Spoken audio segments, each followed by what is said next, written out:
નમસ્કાર, આપ જોઈ રહ્યા છો નેશન પ્લસ ન્યૂઝ. હું છું આપની સાથે હેતલ ભગત. ધ્રાંગધ્રા કોલેજના પ્રિન્સિપાલે ધ્રાંગધ્રા ગુડખર અભયારણ્ય પર પુસ્તક લખી વન વિભાગને આપવામાં આવ્યું છે.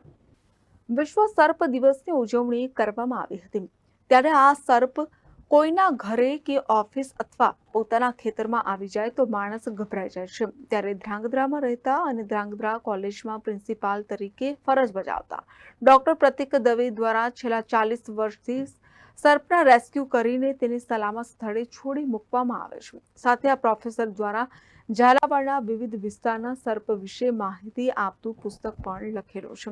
ત્યારબાદ ધ્રાંગધ્રા ગુડખર અભયારણ્ય દ્વારા તેમને પુસ્તક લખવા માટે કહેવામાં આવ્યું હતું અને તે પુસ્તક પણ લખીને વન વિભાગને આપવામાં આવ્યું છે. એટલે વિશ્વ સર્પ દિન તરીકે વિશ્વની અંદર આજના દિવસને ઉજવવામાં આવે છે. હું ડૉક્ટર પ્રતિક દવે એસએસબીના આર્ટ્સ એન્ડ કોમર્સ કોલેજ ધ્રાંગધ્રાની અંદર આચાર્ય તરીકે ફરજ બજાવું છું અને સાથોસાથ ગુજરાત સરકાર દ્વારા સ્નેક રેસ્ક્યુઅર તરીકેની મારી પાસે પરમિટ આપવામાં આવેલી છે, તે એક સેવા પણ હું બજાવું છું. ખાસ તો સર્પ એ આપણા પર્યાવરણનું દરેકે દરેક પ્રાણી અને દરેકે દરેક પશુ પક્ષીની સાથે જે પર્યાવરણની આખી ચેઇન જોડાયેલી છે તેમાંનું એક અભિન્ન અંગ છે. આપણે સૌ જાણીએ છીએ કે સર્પ એનો મુખ્ય ખોરાક છે એ ઉંદર છે અને આપણને એ પણ ખબર છે કે ઉંદરની પ્રજોત્પત્તિનો દર વિશ્વની અંદર સૌથી વિશેષ છે. સર્પ છે તે આ ઉંદરોને કંટ્રોલ કરવાનું ઇકોસિસ્ટમનું સૌથી સબળ માધ્યમ છે. સર્પ એ ક્યારેય હિંસક હોતો નથી. તો સર્પ એ આપણો મિત્ર છે, શરમાળ પ્રકૃતિનું, ઠંડા લોહીનું પ્રાણી છે, ઠંડા પ્રદેશની જોવા ન મળે. આ આપણી પર્યાવરણની જે આખી પરિસ્થિતિનું સાયકલ છે તે ખોરવાય છે. તો આવી સ્થિતિની અંદર સર્પ છે એ બહુ જ ઉપયોગી છે. શાંત સરળ જીવ છે, તે ફક્ત નિંદ્રા, મૈથુન અને ખોરાકની શોધ માટે જ પોતે ચારે બાજુ વિચરણ કરતા હોય છે. હું પોતે પ્રતિક દવે, અમે લોકો સર્પને પકડી લોકોને સાચી સમજણ આપી કયો સર્પ ઝેરી છે, કયો સર્પ બિનઝેરી છે તેની વૈજ્ઞાનિક સમજ આપી અને અમે તેને નેચરલ હેબિટેટમાં છોડી દઈએ છીએ. ધ્રાંગધ્રા કોલેજમાં વિશ્વ સર્પ દિવસની ઉજવણી કરવામાં આવી હતી, જ્યાં કોલેજના પ્રિન્સિપાલ દ્વારા વિદ્યાર્થીઓને સર્પ વિશે માહિતી આપવામાં આવે છે. સર્પને મારવું નહીં પણ તેનાથી સલામતી રાખવી તે માટે પણ લોકોને સલાહ આપે છે.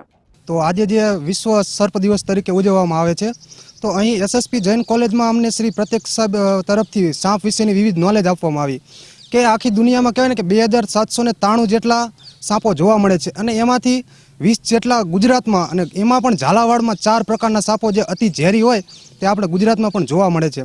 અને પ્રતિક સરે એ પણ માહિતી આપી કે કયા સાપોમાં કેટલા પ્રકારના ઝેર હોય છે. તો એમાં 3 પ્રકારના ઝેર હોય છે, હિમોટોક્સી, સાયકોટોક્સી અને ન્યુરોટોક્સી. તો આ પ્રકારના જે ઝેરો હોય એ સર્પને આપવામાં આવે છે, પણ એ શા માટે કુદરતી સર્પોને આપેલા છે? એમ તો કે એમના રક્ષણ માટે જ આપેલા છે. તો એ પણ આપણે સમજવું જોઈએ. સાપ ઝેરી ભલે હોય પણ એના રક્ષણ માટે આપેલું છે. અને સર્પ જે હોય છે ને એ ખેડૂતોનો મિત્ર પણ કહેવાય છે એમ, કારણ કે ખેતરમાં જે ઉંદર હોય કે બીજા જીવજંતુઓ હોય એ ખૂબ નુકસાન કરતા હોય. તો જે સર્પ હોય ને આવા નાના જીવજંતુઓને ખાઈને જે અનાજને નુકસાન કરતા ઉંદરો છે તો એમનો શિકાર કરીને આજે એમની વસ્તી જે સતત વધી રહી છે એને કંટ્રોલ પણ કરે છે.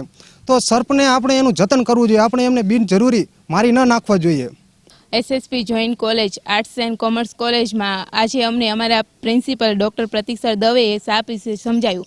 આજે સર્પ દિવસ છે અને એમને સમજાવવામાં આવ્યું કે કેટલા પ્રકારના સાપ હોય છે, કયા સાપ ઝેરી હોય છે, કયા બિનઝેરી હોય છે, તેમનો ખોરાક શું હોય છે, તેમને ઉંદર ખાય છે અને તેમની પ્રજાતિ બહુ વધારે હોય છે, તો સાપ તેને ખાઈ જાય છે તો તે ઓછી થાય છે.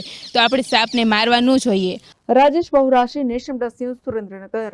સમાચારોના સતત અપડેટ મેળવવા માટે અમારી નેશન પ્લસ ન્યૂઝની યુટ્યુબ ચેનલને સબસ્ક્રાઇબ કરો, બેલ આઇકન દબાવો અને જોડાયેલા રહો ફેસબુક, ઇન્સ્ટાગ્રામ અને ટ્વિટર પર.